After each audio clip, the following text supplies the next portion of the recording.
You ever wonder what one small act of kindness is really worth? The question lingers in the hum of a quiet city night as rain taps steadily against flickering neon signs, the kind of rain that soaks through your jacket and settles deep into your bones, the kind that makes people walk faster, look away, disappear. But she doesn't disappear. Olivia Carter stands still under the dim glow of a broken streetlight, her breath shallow, her fingers trembling around a phone that no longer works. The screen shattered like glass ice beneath her thumb. No signal, no ride, no way to call anyone. And for the first time in years, she looks lost. Not like the woman whose name is printed on billion-dollar reports. Not like the heiress of one of the largest tech companies in the country. Just a girl stranded in the wrong place at the wrong time. And across the street, tucked between a laundromat and a closed diner, a small repair shop hums with a faint yellow light. A hand-painted sign barely hanging on. Cole's Repairs. Inside, Ethan Cole leans over a cluttered counter, sleeves rolled, soldering iron in hand. The quiet crackle of electricity his only company. He doesn't notice her at first, doesn't notice the hesitation in her steps as she pushes open the door, the small bell chiming overhead. But when he looks up, really looks, he sees it instantly. The way she clutches the phone, the way her shoulders carry more than just rain. Bad night? He asks, voice calm, steady. Like this is just another broken thing he can fix. She lets out a breath she didn't realize she was holding. You could say that, she answers, placing the phone gently on the counter like it might fall apart completely. He picks it up, studies the cracks, the water damage, the dead screen. And for a moment, he says nothing, just nods slightly, already understanding more than she's said. I can fix it, he finally says, simple, direct. Like it's no big deal. She hesitates, her fingers tightening. I don't have cash on me. There's a pause, a subtle shift, the kind where most people would lean back, cross their arms, calculate the cost. But Ethan doesn't. He just shrugs, already reaching for his tools. Don't worry about it, he says, like it's the easiest decision in the world. She blinks, caught off guard. No, really, I can't pay you. And that's when he glances up, meets her eyes for the first time. And there's something there, something honest, something unpolished and real. Then just pay it forward someday, he says, turning back to the broken phone, the soldering iron glowing faintly in the dim light. And for a second, Olivia doesn't move, because no one talks to her like that. No one looks at her like she's just another person standing in the rain. No last name, no title, no power, just her. And somewhere in that quiet shop, between the hum of old machines and the rhythm of falling rain, something shifts, something small, something almost invisible, like a signal trying to reconnect, and neither of them knows it yet. But this moment, this simple exchange, is about to change everything.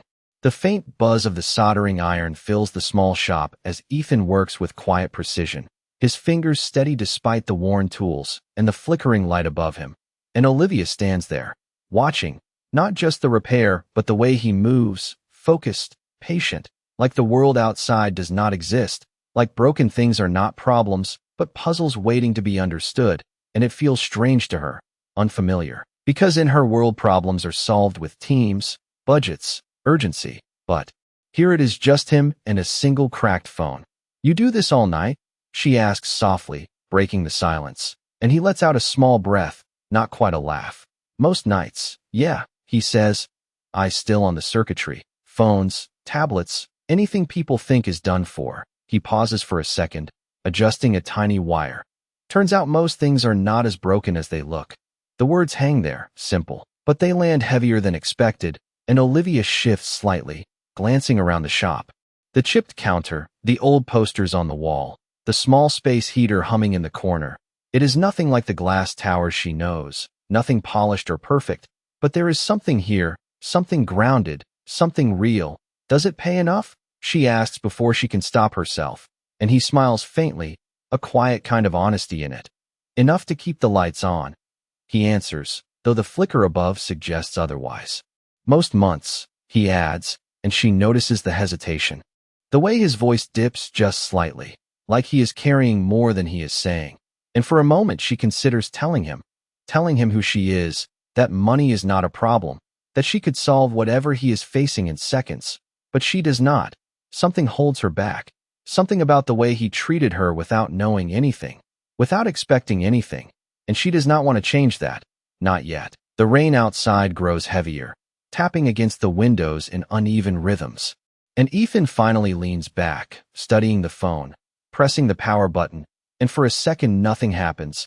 Then suddenly the screen flickers to life, dim at first, then brighter, restoring itself piece by piece, and Olivia exhales, a small, surprised sound, like she did not realize how much she needed that tiny connection back. "There you go," he says, sliding it toward her. "It is not perfect, but it will hold." She picks it up carefully, her reflection faint in the glass, and for a moment, she just stares at it, then at him. "Thank you," she says, and this time it sounds different, quieter, more sincere. He nods once, already turning back to his workbench like it is just another job done. But she does not move right away. Instead, she reaches into her bag, pulling out a small card, hesitating, then placing it gently on the counter, face down. "In case you ever need anything," she says, echoing something she has heard 1,000 times in her world, but meaning it in a way she never has before. He glances at it briefly but does not pick it up, just gives a small shrug. "I will be fine," he replies, and she almost smiles at that, because he believes it, even if the odds say otherwise. And as she steps back toward the door, the bell chiming softly again, she pauses for just a second, looking at him one more time, memorizing something she cannot quite name. Then she turns and disappears into the rain, leaving behind the faint scent of cold air and something else, something new. And on the counter, the card waits quietly, untouched, holding a truth that is about to change everything once it is finally seen. The door closes behind Olivia and the sound of rain swallows her footsteps, but inside the shop, everything goes quiet again, almost too quiet, like the moment never happened, and Ethan stands there for a second longer than usual, staring at the space where she had been, then shakes it off, running a hand through his hair as he turns back to the cluttered counter. Because moments like that do not pay rent, broken screens do. And he still has 3 devices waiting to be fixed before midnight, the clock on the wall ticking louder than it should, reminding him that time is something he is running out of. Not just tonight, but this week, this month. He reaches for the next phone, an older model with a loose charging port, but his hand pauses halfway, his eyes drifting to the small card still lying on the counter, face down, exactly where she left it. He had ignored it before, not out of pride exactly, just habit. People say things all the time, promises that fade the moment they walk out the door, but something about her tone, the way she said it, lingers, and after a moment, he exhales slowly and picks it up, turning it over between his fingers like it might not matter. Except it does the second he reads the name, Olivia Carter, the letters clean, sharp, printed on thick paper that feels out of place in his worn hands, and below it, a title that makes him blink once. Then again, Chief Strategy Officer, Carter Tech. His eyes move to the logo, the one he has seen on billboards, on ads, on the side of buses driving through the city, the kind of company people talk about like it is untouchable. And for a second, the room feels smaller, the air tighter, like something invisible just shifted. "You have got to be kidding me," he mutters under his breath, glancing toward the door like she might still be there, like this could somehow be explained away.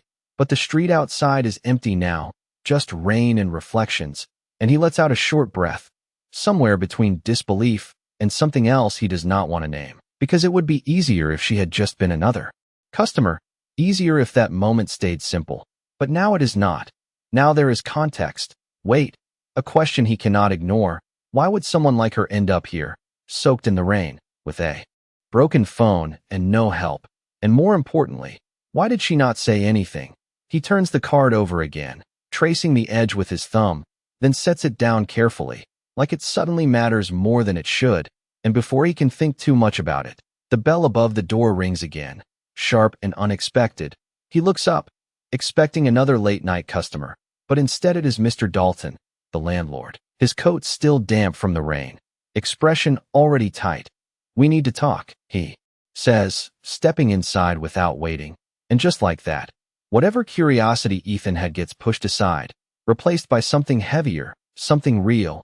"You are behind again," Mr. Dalton continues, glancing around the shop like he is measuring its worth.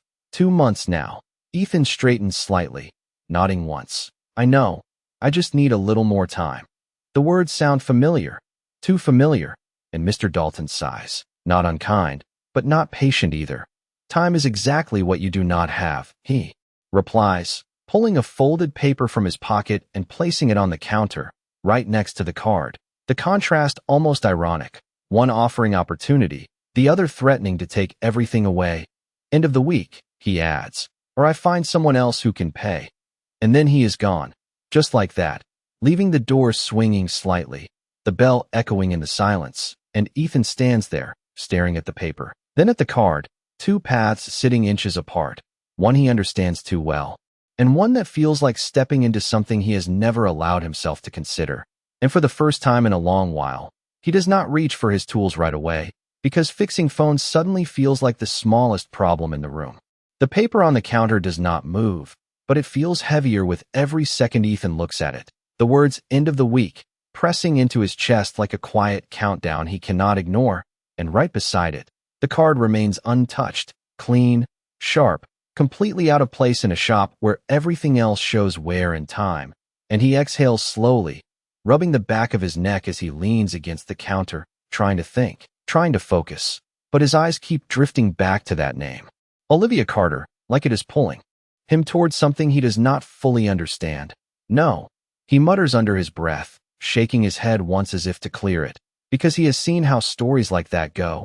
People with money offering help that comes with strings, expectations, changes he is not sure he wants. And he has built this place with his own hands. Small as it is, fragile as it is his. And that has to count for something. But then again, so does rent.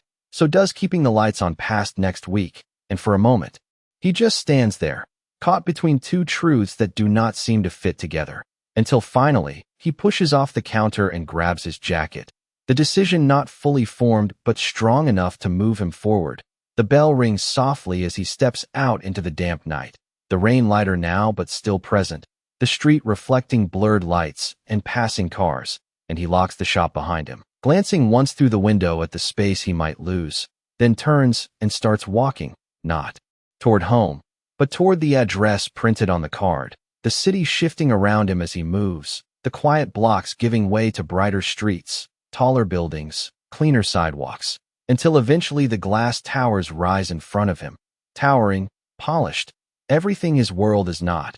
And he slows down slightly as he approaches the entrance of Carter Tech, the name glowing above the doors, unmistakable, undeniable. He pauses at the edge of the sidewalk, hands in his pockets, looking up at the building like it belongs to another life entirely. And maybe it does. Maybe he does not belong here.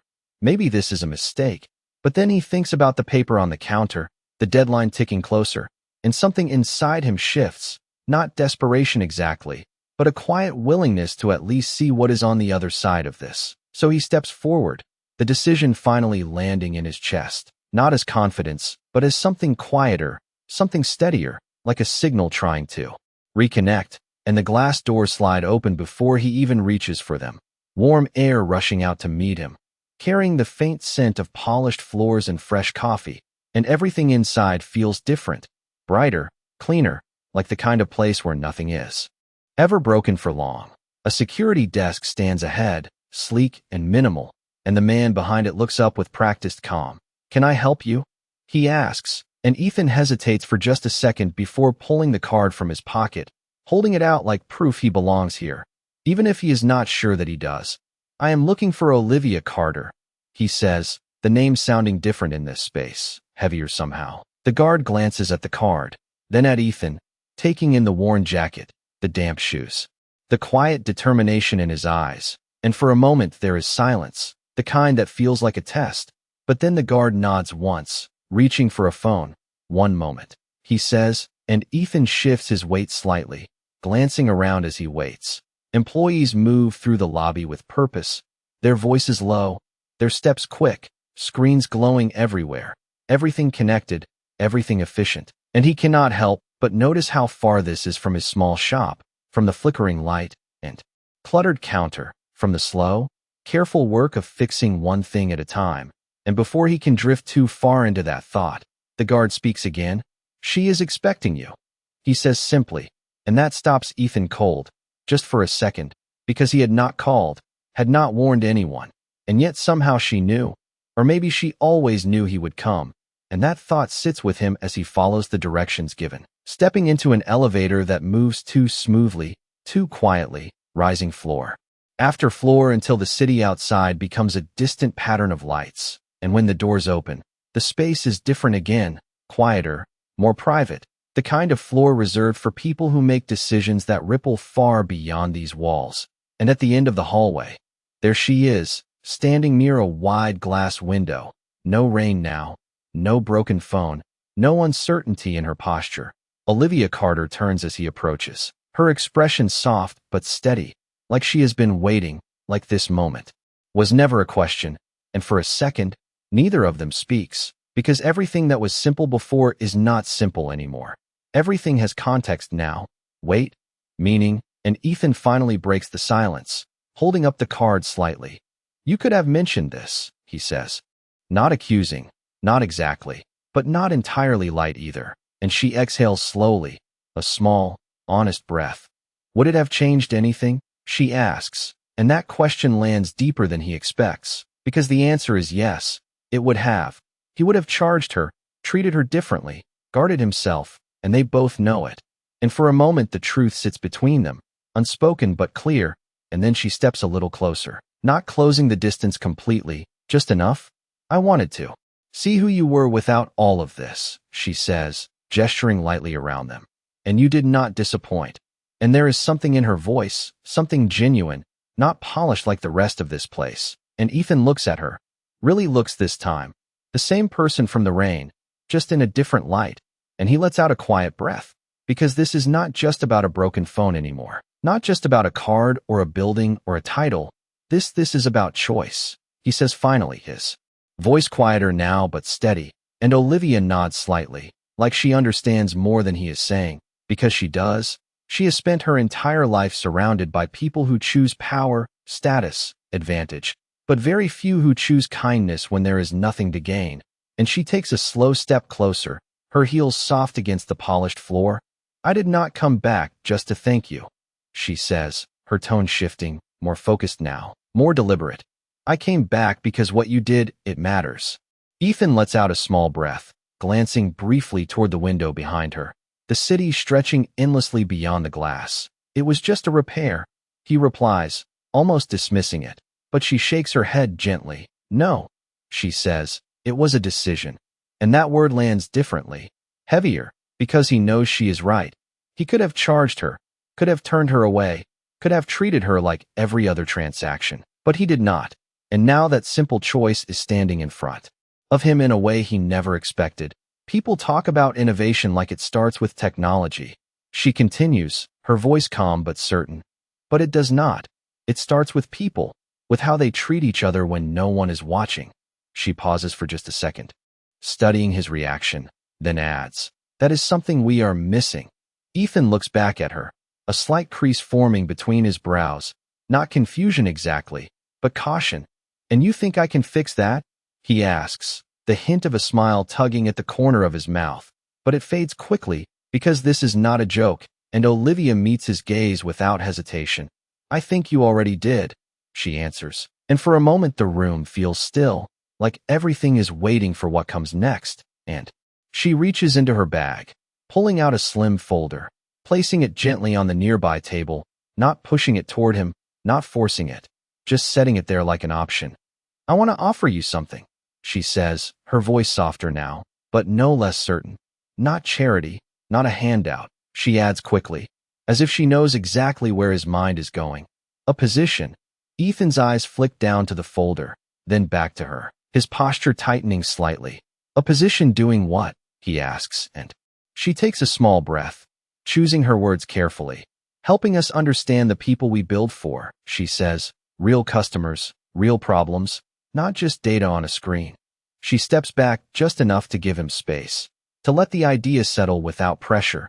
"We can teach skills, we can scale ideas, but we cannot teach what you showed last night."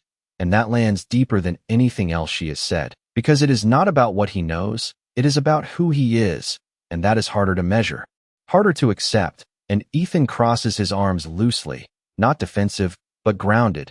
And what happens to my shop? He asks, the question immediate, instinctive, because that place, as fragile as it is, still matters, and Olivia does not hesitate. That is your choice, she replies. We can support it, expand it, turn it into something bigger if you want. She pauses, then adds, or you can walk away. And there it is, the full weight of the offer. Not just opportunity, but change, real change. The kind that does not come without cost. And Ethan looks at the folder again, then out at the city, then back at her.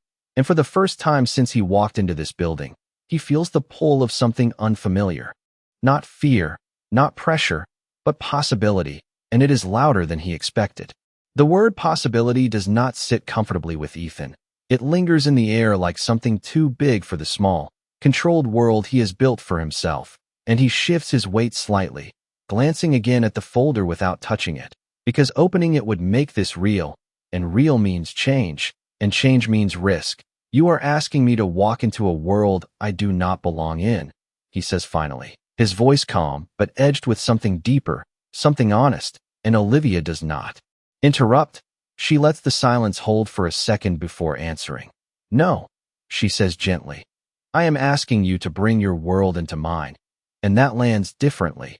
Not as an invitation to leave everything behind, but as something else, something harder to define, and Ethan exhales slowly, running a hand over his jaw as he looks out at the city again, the lights stretching endlessly, each one representing a life, a story, a problem that someone is trying to solve. You do not know anything about me, he adds, quieter now, not defensive, just real, and Olivia nods once. I know enough, she replies. I know what you do when no one is watching, and that matters more than a resume. The word hangs there, sharp and deliberate, and Ethan cannot help the small, almost amused breath that escapes him, because he does not even have one of those, not the kind that would impress anyone in this building, and yet here he is, being offered something he never asked for. And what happens when I do not fit? He asks, turning back to her, because that is the part no one talks about. The part where people like him step into places like this and realize they were never meant to stay. And Olivia does not look away, does not soften the truth. Then we figure it out, she says simply, together. And that word lands quietly, but it stays, because it is not something he hears often, not in business, not in survival. And for a moment neither of them speaks, the city humming in the background. The weight of the decision settling in, and Ethan finally steps forward, just enough to reach the table, his fingers brushing the edge of the folder before pulling back again, like he is testing the distance, testing himself. You said this is not charity, he says, his voice steady now, grounded again, and Olivia nods. It is not, she confirms, and he studies her for a second longer, searching for something that might not be there, something hidden, something conditional, but all he finds is the same look she had in the shop, the same quiet certainty, and that makes this harder, not easier, because it means the choice is his, fully his, and he lets out a slow breath. I built that shop from nothing, he says, not as a refusal, but as a fact, something that defines him, and Olivia listens, not interrupting. Every broken phone, every late night, every dollar, he continues. It is not much, but it is mine. And there is pride in that, quiet but strong, the kind that does not need to be loud to be real. And Olivia nods again, softer this time. Then do not lose it, she says, and that answer catches him off guard, because it is not what he expected, not what most people in her position would say. And for a second, something shifts again, something subtle but important, like the rules he thought he understood are not as fixed as he believed, and he looks at the folder one more time, then back at her, and this time, when his hand moves, it does not stop, it rests fully on the edge, steady, grounded, not a decision yet, but no longer avoiding it, and in that moment, the distance between two completely different worlds feels just a little smaller than it did before. His fingers stay on the folder a moment longer, feeling the smooth edge beneath his hand like it is something fragile, something that could disappear if he moves too fast, and then slowly, carefully, he opens it, not all the way at first, just enough to see the first page, clean lines, structured words, an offer that looks nothing like the world he comes from, and yet somehow it has his name on it, and that alone feels unreal. Ethan Cole, printed in bold like it belongs here, like he belongs. Here, and he exhales quietly, flipping the page, scanning the details, the role, the salary, the resources, numbers that make him pause for a second longer than he wants to admit, because they are not just numbers, they are solutions to the rent, to the pressure, to the constant calculation of what he can afford to fix and what he has to let go. And for a moment, just a moment, it would be easy to say yes, to step into this and let everything else fall into place. But nothing about this feels that simple, and he closes the folder halfway, looking back up at Olivia. This changes everything, he says, not as a question, just as truth, and she nods, not denying it, not softening it. It can, she replies, her voice steady. If you let it. And that word again, let, as if the power is still his, as if this is not something being given but something being chosen, and Ethan steps back slightly, creating a little distance, not from her, but from the decision sitting between them, because he needs space to think, to feel what this really means, and his mind drifts back to the shop. The flickering light, the quiet hum of broken devices waiting to be fixed, the paper on the counter with a deadline that does not care about possibilities, and he lets out a slow breath. You make it sound easy, he says, a faint edge of irony in his voice, and Olivia gives a small shake of her head. It is not, she answers honestly. It is just worth it. And that lands differently, not as pressure, but as perspective, and Ethan studies her for a second, trying to understand what drives someone like her to stand here, to care about something this small, this personal, when she could be anywhere else making decisions that move markets instead of one person's life. Why me? He asks finally, the question that has been building since he walked in, and Olivia does not answer right away. She takes a step closer to the window, looking out at the city for a brief moment before turning back to him. Because you did not see me as a title, she says, her voice softer now, more personal. You saw a problem, and you fixed it, no questions, no conditions. She pauses, holding his gaze. That is rare. And the way she says it makes it clear she means it, not as a compliment, but as something she has been searching for, and Ethan feels that, even if he does not fully understand it. And for a moment, the room feels smaller again, not because of the space, but because of the weight of what is being offered, what is being asked, and what it might cost to accept it. And he looks down at the folder once more, then back at her. If I say yes, he begins, his voice steady but deliberate. I do not want to lose who I am in all of this. And Olivia nods immediately, like she was waiting for that. Then do not, she says simply. That is the only condition that matters. And something about that answer, the simplicity of it, the honesty of it, settles into him in a way nothing else has so far, not fully resolving the tension, not making the decision easy, but making it real. And as he stands there, between the life he knows and the one being offered, he realizes this is not just about fixing something broken anymore. This is about deciding what he is willing to become, and for the first time, that question feels just as important as the answer. The silence after his words does not feel empty. It feels full, like something important is waiting to settle into place, and Olivia studies him for a moment, not evaluating, not judging, just listening in a way that makes it clear she understands the weight behind what he said, and she nods once, slowly. Then that is exactly why I want you here, she replies, her voice calm but certain. Because you are not trying to become someone else. And that lands deeper than anything else so far. Because Ethan has spent years just trying to hold on to what he already is, not chasing something bigger, not reaching for something beyond his world, just fixing what is in front of him, one device at a time, one day at a time, and now suddenly that same mindset is being seen as something valuable, something worth building on, and he lets out a quiet breath, glancing once more at the folder in his hands before closing it completely, not rejecting it, but not accepting it either, just holding it there, grounded. I need time, he says finally, and Olivia does not hesitate. Take it, she answers, like she expected nothing less, like this was never meant to be rushed, and that alone shifts something in him. Because most opportunities like this come with pressure, deadlines, expectations, but this one feels different, like it is waiting for him to meet it halfway, not forcing him into it. And he nods once, a small but real acknowledgement, before stepping back slightly, putting a little distance between himself and everything this place represents. There is something I need to handle first, he adds, his voice steady again, and Olivia follows. His gaze for just a second, like she already knows what he is referring to. The shop, the deadline, the life he has not let go of yet, and she nods again, softer this time. Then handle it, she says, do it your way. And there is no hidden meaning in her tone, no condition attached, just trust, simple and direct. And for a moment that feels more significant than the offer itself, because it means he is not being pulled away from his world. He is being given the space to decide how it fits into a new one. And Ethan turns slightly toward the hallway, ready to leave, but he pauses, glancing back at her one more time. Why does this matter so much to you? He asks, not out of doubt, but out of genuine curiosity, because this is not just business for her. That much is clear, and Olivia takes a slow breath, her gaze drifting briefly toward the city beyond the glass before returning to him. Because I built something that connects millions of people, she says quietly, but somewhere along the way, I stopped understanding them.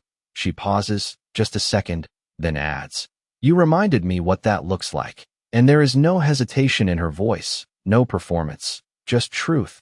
And Ethan holds that for a moment, letting it settle, because it reframes everything. This is not just about him stepping into her world. It is about her trying to reconnect with something she lost, something he never realized he had. And he nods once, a quiet understanding passing between them, before turning and walking down the hallway, the city waiting below, the rain still faint against the glass. And as the elevator doors close, the reflection staring back at him looks the same worn jacket, same tired eyes, but something beneath that has shifted, something subtle but real, like a signal that has not fully connected yet, but is finally within reach. And for the first time in a long while, the future does not feel like something closing in on him. It feels like something opening up.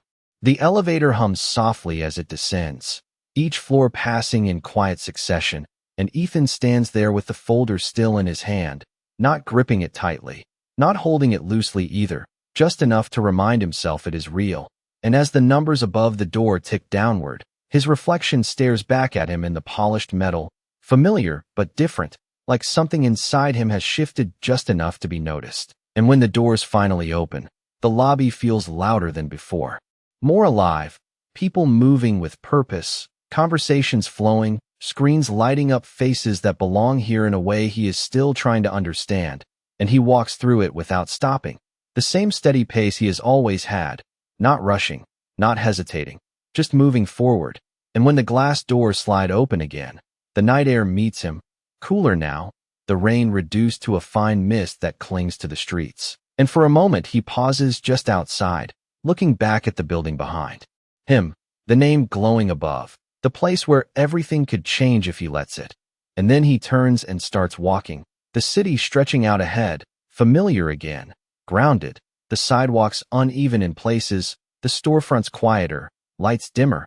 And with every step, the distance between those two worlds becomes more real, not just in space, but in choice. And by the time he reaches his block, the streets are nearly empty. The late hours settling in, and he unlocks the shop door, the bell chiming softly as he steps inside. The faint smell of solder and dust greeting him like it always has, unchanged, waiting, and he flicks the light switch, the bulb above sputtering once before holding steady.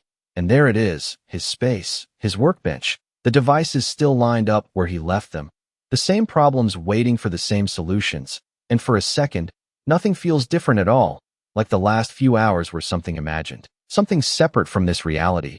But then his eyes land on the counter, on the folded paper Mr. Dalton left behind, and just beside it, the empty space where the card had been. And that is when it settles in. This is not imagined. This is not separate. This is all part of the same moment, just viewed from different sides. And he walks over slowly, placing the folder down where the card once was. The contrast almost too clear, one representing everything he has built, the other everything he could step into. And he runs a hand over his face, exhaling slowly, trying to organize the thoughts that keep circling back to the same place, the shop, the offer, the deadline, the choice. And he picks up the paper, reading it again, the words unchanged, the time still ticking, and for the first time, It does not feel like a wall closing in. It feels like a decision point, something he can face directly instead of avoiding. And he sets it back down, glancing around the shop one more time, the chipped counter, the worn tools, the small details that hold years of effort. And he steps behind the workbench, picking up the next broken phone, turning it over in his hands, studying it the way he always does, looking past the cracks to what is still there, what can still work. And after a moment, a faint, almost unnoticeable smile crosses his face, because this is what he understands, not just fixing things, but seeing potential where others see damage. And as he sets the phone down and reaches for his tools, the question is no longer whether his world is enough. It is whether he is ready to let it become something more. And somewhere between the hum of the old machines and the quiet of the night, that answer is starting to take shape, not fully clear yet, but no longer out of reach. The soft glow of the desk lamp stretches across the counter as Ethan works through the night, one device after another, the steady rhythm of repair grounding him in a way nothing else can. But tonight feels different, not because the work has changed, but because his mind refuses to stay quiet. Every small movement pulling him back to the same question, not what he can fix, but what he is about to change. And as the hours pass, the stack of broken phones slowly disappears, replaced by a small pile of working ones, screens lighting up. Again, signals restored, connections rebuilt, and somewhere in that repetition, something becomes clearer, not all at once, not in a sudden realization, but piece by piece, like the work itself. And when the first light of morning begins to seep through the front window, pale and soft against the glass, Ethan finally sets his tools down, leaning back slightly as he looks around the shop, taking it in with a different perspective than before, the chipped edges, the worn surfaces, the quiet evidence of every late night and early morning that brought this place to life. And for the first time, he is not just seeing what it is, he is seeing what it could be. And that thought settles deeper than anything Olivia said, because it is his, not given, not offered, but discovered. And he reaches for the folder again, opening it more fully this time, not skimming, not hesitating, just reading, taking in every detail, every expectation, every possibility. And when he reaches the end, he closes it slowly, his hand resting on top of it for a moment as he exhales, steady and certain, not because the decision is easy, but because it is finally his. And he glances toward the door as the sound of footsteps approaches, followed by the familiar ring of the bell, and Mr. Dalton steps inside, earlier than usual, his expression already set with quiet finality, like he expects the same answer he has heard before. "Morning," he says, his tone measured. "I hope you have good news." And Ethan straightens, picking up the folded paper from the counter before placing it gently in front of him, not pushing it away, not handing it back, just setting it there as part of the moment. "I do," he replies, his voice calm, grounded in a way that feels different even to him. And Mr. Dalton raises an eyebrow slightly, waiting, and Ethan gestures subtly toward the shop. "I am not closing," he says, simple, direct. And for a second, Mr. Dalton studies him, trying to read what has changed, what has shifted, and Ethan continues. "I am going to make this work," he adds, not as a promise to someone else, but as a decision for himself. And there is something in the way he says it that lands, something firm, something real, and Mr. Dalton nods slowly, not fully convinced, but not dismissing it either. "You have until the end of the week," he reminds him, but the tone is softer now, less final, more like a boundary than a threat. And Ethan nods once in return, accepting it, understanding it. And as the landlord leaves, the bell echoing faintly behind him, Ethan turns back to the counter. The folder's still there, the shop still his, both realities existing at the same time. And he picks up his phone, holding it for a second before scrolling to the number printed on the card, his thumb hovering just above the screen. And this time, there is no hesitation, no doubt, just a quiet certainty that whatever comes next, he is not leaving his world behind. He is bringing it forward. And as he presses the call button, the signal connects, clear and steady, like something that was always meant to find its way through. The line rings once, then twice, and for a brief second Ethan wonders if he has crossed some invisible line. If this moment will shift everything in a way he cannot take back. But then the call connects, and her voice comes through, clear, calm, unmistakable. "Ethan," she says, like she already knew it was him. And he lets out a small breath, not of relief, but of recognition. "I have been thinking," he begins, his tone steady, grounded in the decision he made just moments ago. And there is a pause on the other end, not silence, but attention, the kind that does not interrupt. "I am not walking away from my shop," he says, simple, direct, and there is no apology in it, no hesitation, just truth. And Olivia responds without missing a beat. "I did not expect you to," she says, her voice carrying that same quiet certainty he has come to recognize. And something in that answer settles deeper than anything else, because it means she understood him before he had to explain himself, and he nods slightly, even though she cannot see it.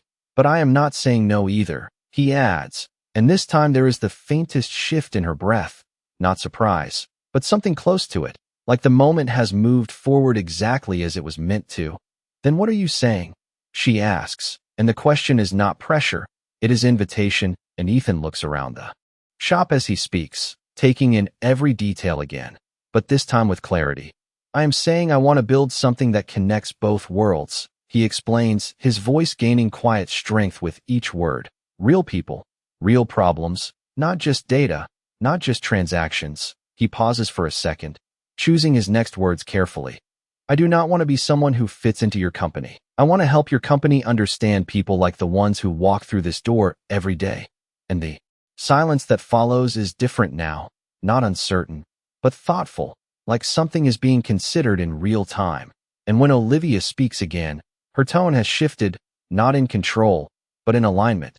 "Then that is exactly what we are going to do," she says, and there is no hesitation in it, no negotiation, just agreement. And Ethan exhales slowly, the weight of the unknown still there, but no longer overwhelming, because it is shared now, not carried alone. "There is one more thing," he adds, glancing at the paper still on the counter, the deadline that has not disappeared just because his perspective has changed. "I need time to stabilize things here," he continues. "This place matters." And Olivia's response comes softer this time, but just as certain. "Then we start here," she says. "We do not build something new by abandoning what already works." And that line stays with him, not because it sounds good, but because it feels right. And for the first time, the two paths he has been standing between no longer feel separate. They feel connected, like part of the same direction.